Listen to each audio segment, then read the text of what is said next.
चल करके हम अपनी मैया से मिलती हैं। जा करके अपनी मैया से मिली। जैसे ही अपने मैया से जा करके मिली भगवत प्रेमियों, मैया से कहने लगी, मैया पिताजी ने इतना बड़ा यज्ञ किया और हमें निमंत्रण भी नहीं दिया, मैया किस लिए? मैया कहने लगी, बेटी हमें नहीं पता तुम्हारे पिताजी ने यज्ञ किया, किसको निमंत्रण दिया किसको नहीं दिया, मुझे क्या मालूम बेटी। दिया तो होगा लेकिन किसी ने बताया नहीं। मैया सती कहने लगी, नहीं माँ, मुझे किसी ने नहीं निमंत्रण दिया। तो सती कहने लगी, मैया हम जा करके यज्ञशाला देख आए। मैया कहने लगी, जाओ बेटी। जैसे ही मैया सती यज्ञशाला के पास में पहुंची, देखा सब देवताओं का आसन लगा हुआ है, लेकिन भोले बाबा का कोई स्थान नहीं, कोई आसन नहीं। तो मैया सती को क्रोध आ गया, यज्ञ में खड़ी हो गई और कहने लगी, अरे देवताओं तुम्हें शर्म नहीं आती? तुम तो देवता हो और हमारे पति तो महादेव है, सभी देवताओं के देवता, और तुम्हें उनका अपमान देखने में अच्छा लग रहा है। मैया सती ने भोले बाबा का ध्यान किया और कहने लगी, भोले बाबा मुझे माफ कर देना, हमने तुम्हारी बात नहीं मानी और हमसे तुम्हारा ये अपमान सहा नहीं गया। तो मैया सती ने अपनी हथेलियों को मिसला और सारे बदन में अग्नि प्रवेश हो गई। मैया सती जल करके वहीं पर राख हो गई।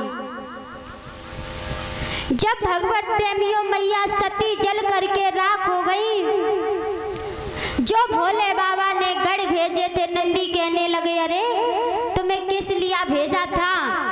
मैया को रखाने के लिए या मुझे? मैया तो जल करके राख हो गई, तुम खड़े हो। तो भगवत प्रेमियों गढ़ों ने मारना प्रारंभ कर दिया, झगड़ा कर दिया। वहीं पर भृगु ऋषि बैठे हुए थे। भृगु ऋषि ने अपनी लंबी लंबी जटाओं को खोला और जटाओं को खोल करके जैसे ही जमीन पर मारा तो कृत्या नाम की राक्षसी प्रकट हुई। तो भगवत प्रेमियों कृत्या नाम की राक्षसी प्रकट हुई, मार मार करके गढ़ों को इतना मारा कि उनका शरीर सुजा दिया।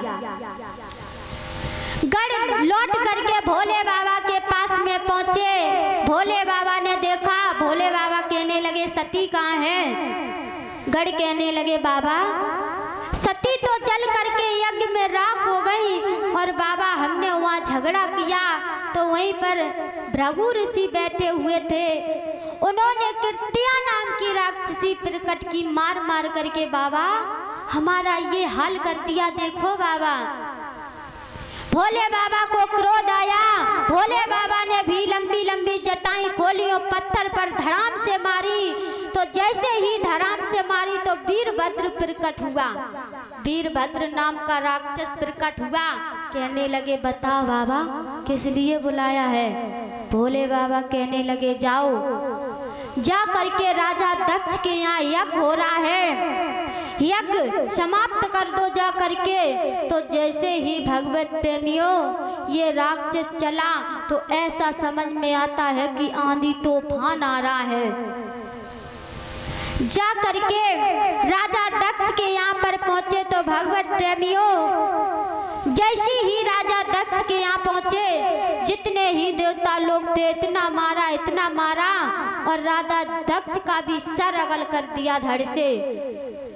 सभी देवता दौड़ करके भोले बाबा के पास में आए। भोले बाबा से कहने लगे, बाबा हमें बचा लो, बाबा अपने गढ़ को शांत कर दो ना, ब्रह्मा का विधान नष्ट हो जाएगा बाबा।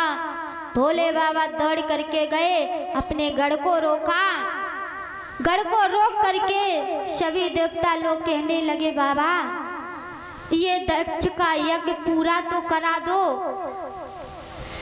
दक्ष का भी सर कट गया है, अब ये यज्ञ कैसे पूरा होगा? तो भगवत भगवत प्रेमियों भोले बाबा ने एक बकरा का सर मंगाया और बकरा का सर मंगा करके राजा दक्ष को लगाया और राजा दक्ष को लगा करके यज्ञ को पूरा किया। तो भगवत प्रेमियों सभी देवता लोग कहने लगे, प्रभु जहाँ पर तुम्हारा स्थान नहीं होगा वहाँ पर कभी हम निमंत्रण स्वीकार नहीं करेंगे बाबा। तो भगवत प्रेमियों इस प्रकार से दक्ष का यज्ञ पूरा हुआ। और भगवत प्रेमियों इसीलिए चाहे कौन सी पूजा पाठ हो, कथा भागवत, हरे के कथा भागवत में भोले बाबा का निमंत्रण किया जाता है। अगर जहाँ भोले बाबा नहीं है, जहाँ कोई देवता नहीं है, बोलिए साचे दरबारी की, बोलिए सच्चिदानंद भगवानी की।